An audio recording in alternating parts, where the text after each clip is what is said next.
साफ्रोमबो नायगिरि नोंथांमोनखौ बासायगिरि फोरबो जिसु ख्रिस्टनि मुङै खुलुमहरदों आरो लोगोसे दिनैनि गोदान भिडिअनि गेजेरजों बयबो नायगिरि नोंथांमोनखौ बरायदों। ख्रिस्टनि बिसाफोर दिनै नोंथांमोननो मोनसे बेबायदि फोरमान, गोबां गिथावना फोरमान भिडिअ लानानै फैदों, जेराव बे आगस्ट 2025 नि आगस्ट दानाव जानाय जाथाय आरो बे जाथाया जादोंमोन जाहैबाय आगस्ट दाननि 4 निफ्राय लानानै 8 आगस्टसिम बे जाथाया जादोंमोन। गोबां गिथावना जाथाय। बे जाहैबाय सी अफ गालिलीनि बाथ्रा। बियो सी अफ गालिली माने गालिल सागरनि बाथ्रा।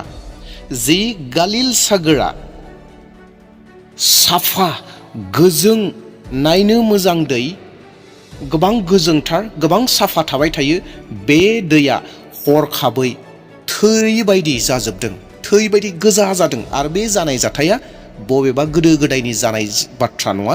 बे जाहैबाय 2025 मायथाइनि आगस्ट दाननि 4 थारिखनिफ्राय लानानै 8 नि गेजेराव जानाय मोनसे जाथाय।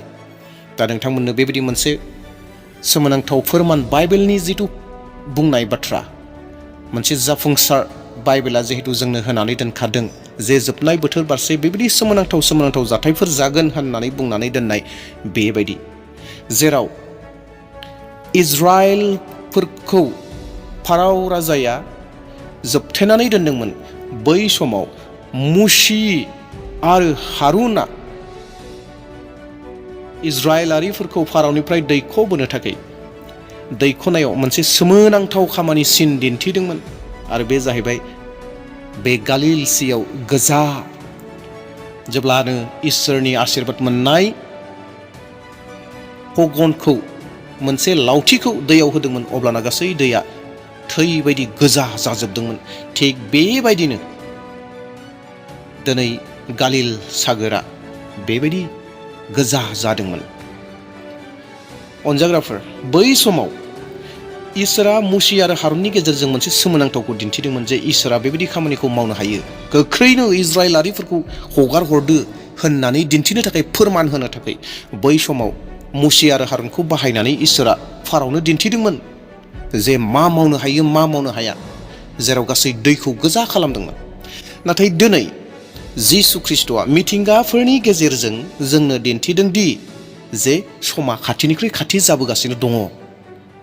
दा बेवहाय अनजाग्राफोर, नोंथांमोननो भिडिअ क्लिपखौ दिन्थिग्रोनो हास्थायबाय। नोंथांमोना भिडिअ क्लिपखौ नायग्रोदो, बेनि उनाव आरो इसोरनि बोसोन फंनैसो बुंहैगोन, नायदो। मित्रों, इसराइल में एक अद्भुत घटना घटी है। गलील की झील गहरे लाल रंग में बदल गई है। वैज्ञानिक कहते हैं कि ये एक तरह की शैवाल, algae के कारण है। लेकिन दुनिया भर के विश्वासी पूछ रहे हैं, क्या ये सिर्फ विज्ञान है या इसमें परमेश्वर का कोई संदेश छुपा है?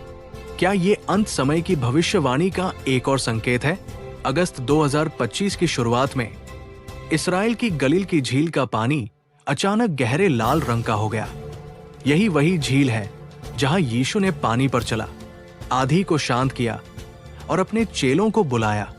इसराइल के जल प्राधिकरण के अनुसार ये रंग बोट्रियोकॉकस ब्रॉनी नामक एक सूक्ष्म शैवाल के कारण है।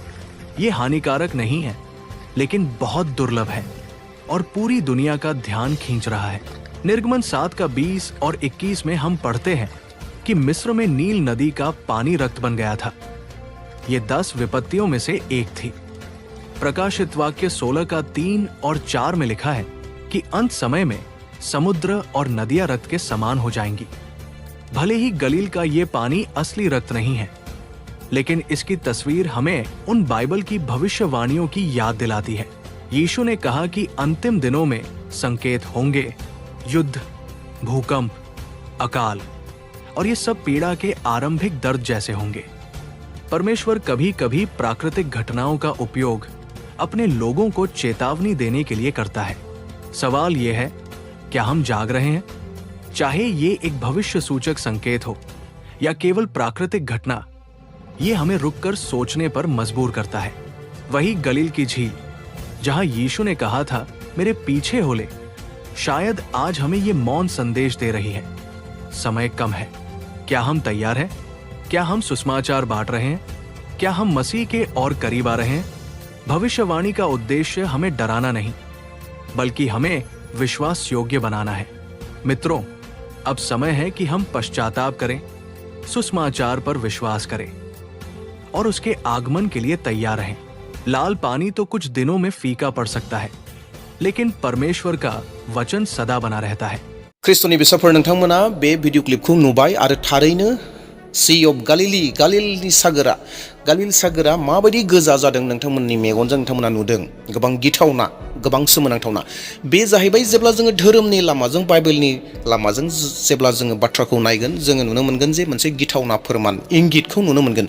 नाथाय बिगियानगिरिफोरनि नोजोराव बिथांमोना बेखौ आलादायै बुङो। दा बेवहाय बिगियानगिरिफोरा बे जाथायखौ मा होननानै बुंदोंमोन नोंथांमोननो फंनैसो एक्सप्लेन खालामनानै होनो नागिरदों। बेनो जाहैबाय बिगियानगिरिफोरनि बुंनायनि बाथ्रा।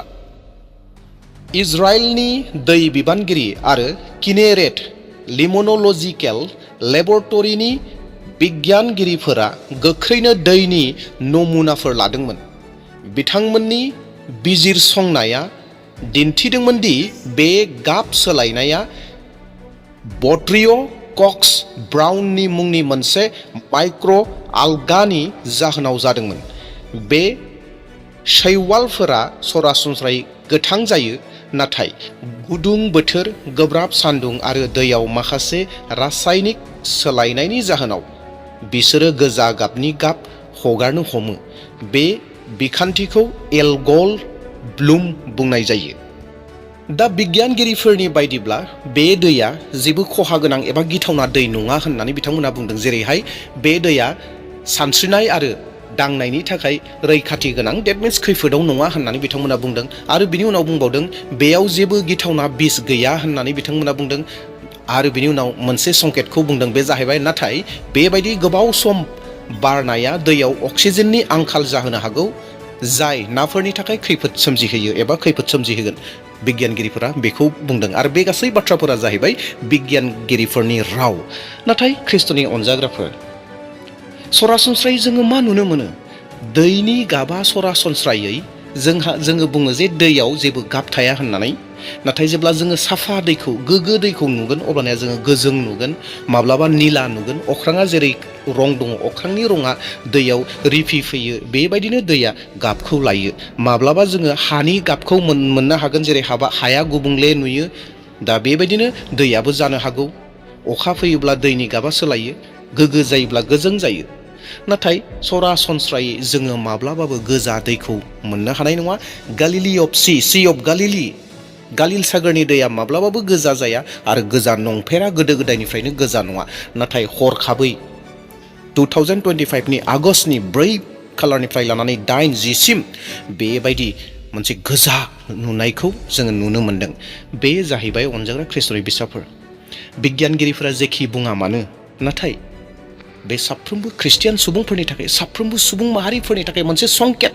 मिथिंगाजों इसोरा मानसिजों रायज्लायदों, मिथिंगाखौ इसोरा बाहायदों, मानसिनो मोनसे आवाज होदों। आरो बे आवाजआ मा? बे जाहैबाय जिसु ख्रिस्ट' फैनाय सिगां सोमोनांथाव जाथायफोर जागोन। नख्राङाव सोमोनांथाव जागोन, हायाव सोमोनांथाव जागोन। मिथिंगायारिफोरा सोमोनांथाव दिन्थिगोन, जिया माब्लाबाबो जाफेराखै। बेफोरबायदि सोमोनांथावफोरा जागासिनो दङ। आरो इसोरा फोरमान होगासिनो दङ जे बुहुमनि जोबनाय फारसे फैगासिनो दङ, बुहुमा जोबगासिनो दङ, एबा बुहुमा जोबलांसिगोन, जिसु ख्रिस्ट'नि फैनाया जासिगोन, बेखौ संकेत होगासिनो दं। नुजाहोजानाय 12 बालाब 3 आरो 4 सिरि। बिनि उनाव नैथि आरफआ गावनि खुरिनिखौ लैथोआव लुहरबाय। बेजों लैथोनि दैया गोथै मानसिनि थै बादि जाबाय आरो लैथोनि गासै जिरादफ्रा थैजोब्बाय। बिनि उनाव थामथि आरफआ गावनि खुरिनिखौ दैमाफोर आरो दैमुफोराव लुहरबाय आरो दैया थै जाजोब्बाय। अनजाग्राफोर, दिनै बेफोर जाथायफोरा जायाखैने? दिनै बेफोरनो जेराव जोङो सोमोनांथावफोरखौ नुगासिनो दङ। लुकासनि 21 बालाब 10-11 सिरिया बेखौनो फोरमायो जे बुहुमाव बांग्रिं मावगोन, थैम्रोंगोन, सोमोनांथाव जाथायफोर जागोन, गिथावथाव जाथायफोर जागोन। दिनै बै गालिल सागरनि गोजा दै जानाया सोमोनांथाव। मानसिफोरखौ सिगिग्लुंजोबदों, मानसिफोरखौ सिगिदों, सागरनि सिङाव थानाय नाफोरखौ सिगिदों। जुदि बे गोजा दैया जुदि गोबाव समहालागै थायोब्ला, गोजा गाबा जुदि थाबाय थायोब्ला, थै बायदि थाबाय थायोब्ला, गासै सागरनि सिङाव थानाय नाफोरा थैजोबगोन। मानोना अक्सिजेना गैयै जालांगोन। बेखौ बिगियानगिरिफ्रा मोनथिहोदों। अनजाग्राफोर, दिनै बुहुमाव गोबां रोखोमनि गिथावना जाथायफोर जागासिनो दङ। दा बेयावहाय ख्रिस्ट'नि बिसाफोर जिसु ख्रिस्ट'खौ नाजावनायनि, जिसु ख्रिस्ट'जों नांथाबनायनि, जिसु ख्रिस्ट'जों थानायनि बे खाबु, बे सम, माखौबा सानबाय थानायनि नङा, दान्दिसे सम आं थाबावनि, रंजाबावनि, गेलेबावनि, बेखौ साननायनि सम खाबु नङा। बै गियानि हिन्जाव गोदानफोर बायदि जानो नांगोन, साबा गियानि हिन्जाव गोदानफोर बायदि जानो नांगोन। जोङो अरायबो गावखौ थामथिमाव दोनबाय थानि। अनजाग्राफोर, जिसु ख्रिस्ट'आ फैथारसिगोन, मानोना बुहुमा जोंनो फोरमान होदों, मिथिंगाया जोंनो फोरमान होदों। दा बेयावहाय जोङो सांग्रां जाना थानि। दे अब्ला अनजाग्रा प्रियफोर, नोंथांमोना थारैनो बे भिडिअ क्लिपखौ नुनानै एसेब्लाबो माबा मोनसे आइडिया मोन्दों, सोलोंनो हादों। नोंथाङा जुदि सोलोंनो हादों होननानै सानदोंब्ला भिडिअखौ शेयार खालामदो आरो मोनसे लाइक होदो, आरो गोदान फैदोंब्ला चेनेलखौ साबस्क्राइब खालामदो। आरो नोंथांमोना बे गोजा सागोरा जे गोजा जाबाय, सी अफ गालिलिया गोजा जाबाय, गाल सागोराजों गोजा जाबाय, बेखौ नोंथांमोना मा सानो? नोंथांमोननि एक्सपिरियेन्सनिफ्राय नोंथांनि मोन्दांथिखौ कमेन्टआव मोन्थिहोदो। दे अब्ला थेंक इउ।